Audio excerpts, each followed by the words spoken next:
తూర్పుగోదావరి జిల్లా గన్నవరం మండలం లంకల గన్నవరంలో రెండు వర్గాల మధ్య ఘర్షణ జరిగిన తరువాత ఆ ఘటనా ప్రాంతాన్ని అమలాపురం డీఎస్పీ మాధవరెడ్డి సందర్శించారు.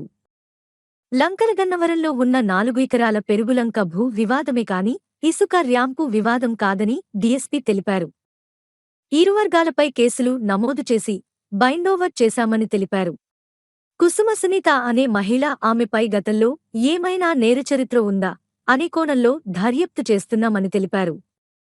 కుసుమ సునీత ఆమెది అమలాపురం కామన గరువు గ్రామానికి చెందిన వ్యక్తిగా గుర్తించామని, గన్తో బెదిరించిన వారిపై కఠిన చర్యలు తీసుకుంటామని పోలీసులు పేర్కొన్నారు.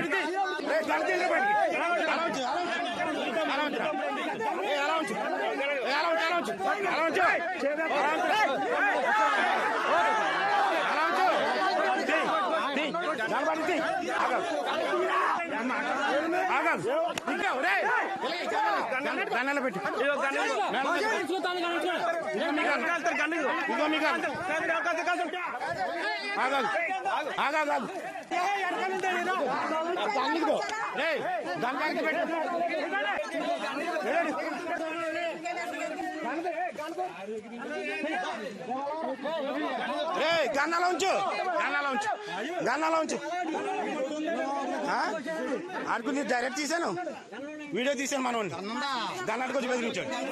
ఉంచుతాను అసలు ఉంచుతాను అలాగా. సరే లైసెన్స్ జనం కాదు, జనం కాదు, రెస్పాన్సిబిలిటీ